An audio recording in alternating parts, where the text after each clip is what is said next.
Welcome to my class. नमस्ते student. बच्चों, आज हम कक्षा 9वीं के पाठ्य पुस्तक क्षितिज भाग 1 का अध्ययन करने जा रहे हैं, जिसमें हम चैप्टर नंबर 14 पढ़ेंगे, जिसका शीर्षक है चंद्रग्रहण से लौटती बेल। और इस चैप्टर का है सेशन नंबर 3 है।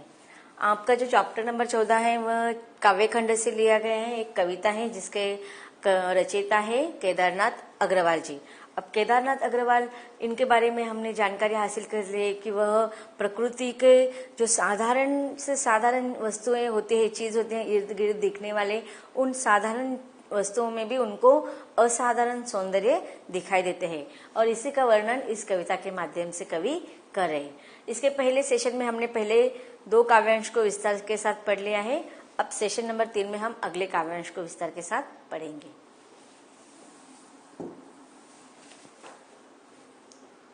तीसरे काव्यांश को हम सस्वर वाचन कर लेते हैं।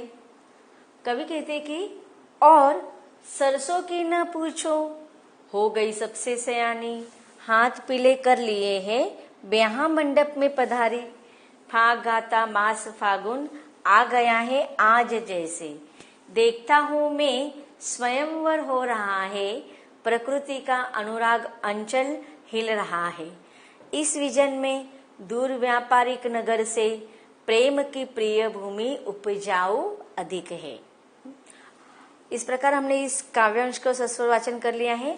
अब इस काव्यांश का हम विस्तार से इस काव्यांश के बारे में हम विस्तार से जानकारी हासिल कर लेते हैं। कवि कहते, देखो इसके पहले काव्यांश में कवि ने चने के हरे पौधे का वर्णन किया, मानवीकरण किया उसका, कि दूल्हे की तरह सर पर गुलाबी रंग का साफा बनकर वह तैयार बैठा है शादी के लिए। फिर हटेली अलसी का वर्णन किया। फिर आगे कवि अब सरसों का वर्णन कर रहे हैं। सरसों, अरहर की जो दाल होती है ना, आप खाते हो ना, उसे कहा जाता है सरसों। अब देखिए, सरसों के पौधे आपने देखे होंगे, अगर गांव में खेतों में जाते होंगे तो किस प्रकार से पीले पीले रंग के पौधे होते हैं, यहाँ पर चित्र में भी दिखाई दे रहे। अब कवि क्या कह रहे कि और सरसों की न पूछो। अब यहाँ पर कवि ने न पूछो कहा है। इस प्रकार से कवि ने क्यों कहा है कि अब सरसों की न पूछो? एक देखो, कहने का एक अलग ढंग होता है, अलग तरीका होता है, लिखने का भी तो अलग अलग शैलियां होती है। तो अब यहाँ पर कवि ने सरसों की न पूछो, इससे हमें क्या बताने की कोशिश करें? जब हम इस प्रकार के शैली का उपयोग करते हैं या इस प्रकार के कथन का हम प्रयोग करते हैं, तो हम क्या करते हैं, उस व्यक्ति विशेष के बारे में या किसी विशेषता के बारे में बताने की कोशिश करते कि उसके बारे में विशेष जानकारी। अब यहाँ पर सरसों की न पूछो, मतलब यहाँ पर कवि सरसों के बारे में हमें आकृष्ट कर रहे, उसके तरफ हमें हमारा ध्यान खींच रहे। अब कभी कभी हम भी बातचीत में ऐसे करते ना, कि जैसे कि किसी हमारे दोस्त के बारे में बोलते तो बोलते कि उसके बारे में तो मत पूछो, वह ऐसा है वह वैसा है। आप यहाँ पर हमें उसके स्वभाव के बारे में बताते हैं। तो यहाँ पर कवि ने सरसों की न पूछो, यह इस प्रकार से हम वाचकों का ध्यान आकृष्ट करने के लिए इस प्रकार की शैली का प्रयोग किया है। कि अब तक हमने चने के पौधे के बारे में वर्णन पढ़ा, फिर हटेली अलसी के बारे में, अब कवि सरसों के बारे में बता रहे। और सरसों का तो वर्णन पूछो ही मत, उसका वर्णन वह तो इतनी अलग है, अपने आप में मग्न है कि उसके बारे में वर्णन करते ही नहीं बनता। इसलिए कवि कहते हैं कि उसके बारे में पूछो ही मत। हो गई सबसे सयानी। अब सारे पौधों के बीच में वह कैसे हो गई है? सयानी। सयानी किसे कहते हैं? देखो, जो युवा होते हैं ना, युवा महिलाएं होते हैं, जो यौवनावस्था में आते हैं, उसे कहा जाता है सयानी। अब वो थोड़ी थोड़ी बड़ी हो गई है। अब जो बाकी पौधे हैं ना, वो थोड़े कम सयाने हैं, लेकिन जो सरसों का पौधा है ना, उसे कवि कहते हैं कि अब वह यौवन अवस्था में आ गई है। अर्थात यौवन अवस्था में आने के बाद कहा जाता है कि उनकी शादी की उम्र हो जाती है। तो इस प्रकार यहाँ पर कवि कहते हैं कि सरसों अब सयानी हो गई है और हाथ पीले कर लिए है। हाथ पीले करना अर्थात शादी करना। देखो, जब कोई लड़की जब सयानी हो जाती है तो पहले आज तो एक विशेष उम्र के बाद लड़कियों की शादी कर दी जाती है, लेकिन पहले युग में कहा जाता है कि लड़की सयानी होने के बाद उसके हाथ पीले कर देना चाहिए, अर्थात उसकी शादी कर देना चाहिए। अब देखो जो सरसों के फूल होते हैं ना, वो कैसे होते हैं, पीले पीले रंग के होते हैं, इसलिए कवि कहते हैं कि उसके हाथ पीले कर लिए हैं। ऐसा प्रतीत होता है कि उन फूलों के पीले पीले रंग के फूलों ने, उस पौधे ने, सरसों के पौधों ने क्या कर लिया है, अपने हाथ पीले कर लिया, अर्थात हाथ पर हल्दी लगा लिया। अब हल्दी कब लगाई जाती है, शादी के समय हल्दी लगाई जाती है ना हाथ पर। ब्याह मंडप में पधारी, और इस प्रकार वह सरसों के पौधे, सरसों के जो फसल है वह सयानी हो चुकी है और पीले रंग का फूल धारण करके उसने अपने हाथ पीले करे और पूरे ब्याह मंडप में पधारी हुई है। अब ब्याह मंडप कौन सा है, आपने देखा होगा जब शादी होते है, गांव में शादी होते है तो ब्याह का जो मंडप होता है कितना बड़ा होता है और सारे लोग उस ब्याह मंडप में उनकी हलचल हमें दिखाई देती है। तो यहाँ पर जो ब्याह मंडप है वो क्या है, देखो जो नीला नीला आकाश छाया हुआ है ना पूरी धरती पर, उसे ब्याह मंडप कहा है कवि ने। कितनी सुंदर कल्पना है कवि की कि हाँ, सरसों के फूलों, सरसों सयानी हो चुके हैं, उसने अपने हाथों पर हल्दी लगा दी है और आकाश रूपे नीले नीले उस सभा मंडप में, ब्याह के मंडप में वह पधारी हुई है। ब्याह मंडप में पधारी है अर्थात उस विवाह के मंडप में उसका आगमन हो गया है, पधारना आगमन होना। और उसी समय देखो कवि आगे कहते हैं कि फाग गाता मास फागुन, मास, मास का अर्थ क्या होता है, महीना, मंथ, फागुन हिंदी का एक महीने का नाम होता है फागुन, जो कब होता है पता है आपको, फेब्रुआरी महीने के बीच में और मार्च महीने के, अंग्रेजी जो फेब्रुआरी और मार्च महीने होते हैं ना, उन दोनों के बीच में ये फाग महीना आता है जिसे हम वसंत ऋतु भी कहते हैं। अब देखिए फागुन के महीने में ना अधिकतर होली के उत्सव मनाए जाते हैं और होली के समय में बहुत तरह तरह के गीत गाए जाते हैं और उन गीतों को कहा जाता है फाग। अब देखो शादी के समय भी गाँव में तरह तरह के गीत गाए जाते हैं ना, और किस प्रकार से शादी का वातावरण उत्साहित किया जाता है। तो यहाँ पर वही कवि कल्पना कर रहा है कि अब सरसों ब्याह मंडप में आ गई है, उसकी शादी हो रही है और उस पर ऐसा लग रहा है कि फागुन के महीने में फाग के गीत गाए जा रहे हैं। आ गया है आज, जैसे जैसे कि फागुन का महीना का वसंत ऋतु का जो वातावरण है वह सारे उस सभा मंडप में, शादी के उस माहौल में मिक्स हो गया है और ऐसा प्रतीत हो रहा है कि फागुन का महीना आ गया है उस सयानी की शादी में, सरसों की शादी में, और फाग के गीत गाए जा रहे हैं, होली की खुशी के गीत गाए जा रहे हैं।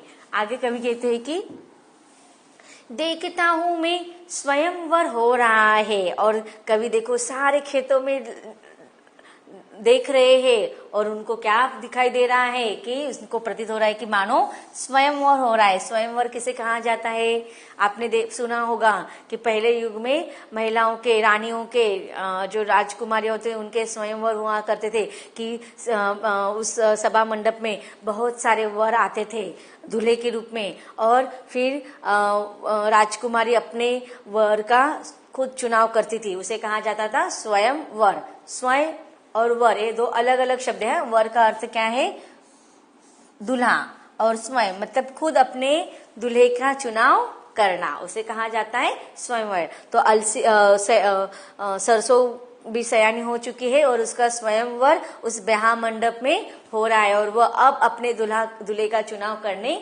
वाली है। अब कवि की देखिए क्या कहे कि प्रकृति का अनुराग अंचल हिल रहा है, और इस प्रकार प्रकृति का सौंदर्य वातावरण घुल मिल गया है और उस प्रकृति का अनुराग, अनुराग का अर्थ होता है कि प्रेम, इस प्रकार से प्रकृति का प्रेम युक्त अंचल, अंचल अर्थात आंचल पूरे कवि के इर्द गिर्द में घूम रहा है। तो इस कवि कहता है कि देखो एक तरफ हरे चने का पौधा, दूल्हे का गुलाबी रंग का फूल जो साफे के रूप में धारण किए दूल्हे बनकर खड़ा है, दूसरी तरफ हटेली अलसी भी अपने यौवन पर इटरा रही है और अपने फूल को स्पर्श करने वाले को अपना हृदय अर्पण करने के लिए तैयार है। तो दूसरी तरफ सरसों सयानी होकर स्वयंवर में अपने हल्दी लगाकर पीले पीले रंग के फूल धारण किए, हल्दी लगाकर वह ब्याह मंडप में पधारे। तो इस प्रकार प्रकृति का सारा प्रेम छाया हुआ है और सारी तरफ चारों ओर प्रकृति का प्रेम आंचल के रूप में यहाँ वहाँ चारों तरफ हिल रहा है। और कभी आगे कहते कि इस विजन में, विजन का अर्थ क्या होता है, जहां पर कोई जन नहीं होता है, अर्थात निर्जन। हम निर्जन किसे कहते हैं, जंगल को या वन को भी विजन कहते हैं। तो जहां पर भी कोई व्यक्ति नहीं है, कोई जन समूह नहीं है, ऐसे स्थान पर दूर व्यापारिक नगर से, व्यापारिक नगर किसे कहते हैं हम, शहर। व्यापारिक का अर्थ क्या होता है कि व्यवहार करना। अब देखो शहरों में क्या करते हैं लोग, एक दूसरे से व्यवहार करते हैं, स्वार्थ की भावना रखते हैं। अब किसी ने मुझे कुछ दिया है तो ही मैं उनको मदद करूंगा, सहायता करूंगा। तो व्यापार चलता है ना, लेन देन की जो भूमिका होती है उसे कहा जाता है व्यापारिक। और नगर का अर्थ यहाँ पर शहर है, लेकिन यहाँ पर लेखक कवि कहते कि यह जो सारी भावनाएं ना, व्यापारिक की भावना होती है, लेन देन की जो भावना होती है, स्वार्थ की जो भावना होती है, वो दूर नगर में होती है, शहरों में होती है, गाँव में नहीं। यहाँ तो सिर्फ क्या होती है, प्रेम की प्रिय भूमि उपजाऊ अधिके। प्रेम के प्रिय एक दूसरे पर, इस भूमि में, कौन सी भूमि पर, गांव की भूमि पर, खेती की भूमि पर क्या उपजता है कि प्यार उपजता है, नहीं किसी प्रकार की स्वार्थ की भावना उपजता है, नहीं किसी प्रकार की लेन देन की भावना उपजती है, अर्थात निर्मित होती है। यह तो लेन देन की, स्वार्थ की, व्यापारिक जो भावना होती है वह सिर्फ शहरों में होती है। प्रेम की निश्चल जो भावना होती है वह तो खेतों की भूमि में ही उपजती है। और यहाँ पर कवि ने इसका वर्णन किया है मानवीकरण के रूप में। तो इस प्रकार हमने इस काव्यांश को विस्तार से देख लिया है। अब इसमें आए हुए कुछ कठिन शब्दों का अर्थ और भावार्थ पढ़ लेते हैं। शब्दार्थ, सयानी, बड़े, युवा, चतुर। हाथ पीले कर, विवाह के लिए हल्दी लगाकर। पधारी, आई हुई है। फागुन का माह में गाया जाने वाला गीत। अनुराग, प्रेम। विजन, सुनसान, निर्जन स्थान। भावार्थ, सरसों के सौंदर्य के बारे में कवि कहता है कि उसकी बात पूछो ही मत, वह सबसे सयानी युवा हो गई है। ब्याह के मंडप में जाने को आतुर उसने हाथों को पीला कर रखा है। ऐसे में लगता है कि फाग गाता हुआ फागुन भी आ पहुंचा है। यह सब देखकर ऐसा लगता है कि जैसे किसी का स्वयंवर हो रहा है।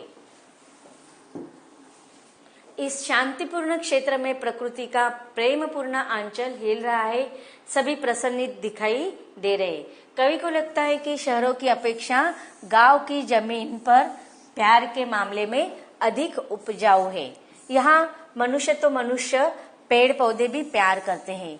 यहाँ प्रकृति का एक एक अंग प्यार से सरोवर दिखा रहा है। तो देखो यहाँ पर कवि ने ग्रामीण भाग का वर्णन किया है कि किस प्रकार से शहरी और ग्रामीण वातावरण में भिन्नता होते है। शहरों में क्या होता है, लोग एक दूसरे, आज देखते हैं हम इतनी भीड़ भाड़ में लोग एक दूसरे की तरफ देखते भी नहीं है, तो स्नेह की और प्यार की भावना उनमें निर्माण नहीं होती। लेकिन यहाँ पर कवि कहते हैं कि ग्रामीण में ऐसा नहीं होता है, गांव में ऐसा नहीं होता है। मनुष्य तो मनुष्य, पेड़ पौधों में भी एक दूसरे से वह आपस में स्नेह रखते हैं, प्यार रखते हैं। और प्रकृति की एक एक अंग से हमें प्यार निहरता हुआ दिखाई देता है।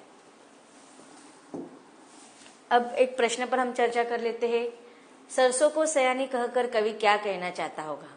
उत्तर है, कवि देखता है कि खेतों में चना, अलसी आदि छोटे छोटे हैं, वही सरसों की तुलना में उनसे बढ़कर लंबी और बड़ी हो गई है। उसमें पीले फूल भी नजर आ रहे हैं। यह देखकर कवि सरसों को सयानी कहना चाहता है। आगे उत्तर, सेम क्वेश्चन का उत्तर कंटिन्यू है।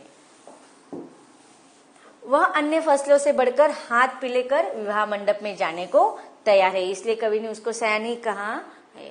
आगे भी कवि कहते हैं कि यहाँ सरसों को के सयानी होने का तात्पर्य उसकी फसल के पक जाने से है, अर्थात सरसों की फसल अब परिपक्व होकर कटने को तैयार हो गई है। तो बच्चों, इस प्रकार हमने कवि के द्वारा जो काव्यांश लिखा हुआ है उसको हमने विस्तार से पढ़ लिया है और किस प्रकार से उन्होंने मानवीकरण किया है इसको भी हमने जान लिया है। आगे भी हम इसके अगले काव्यांश को विस्तार के साथ पढ़ेंगे, लेकिन इसके अगले भाग में।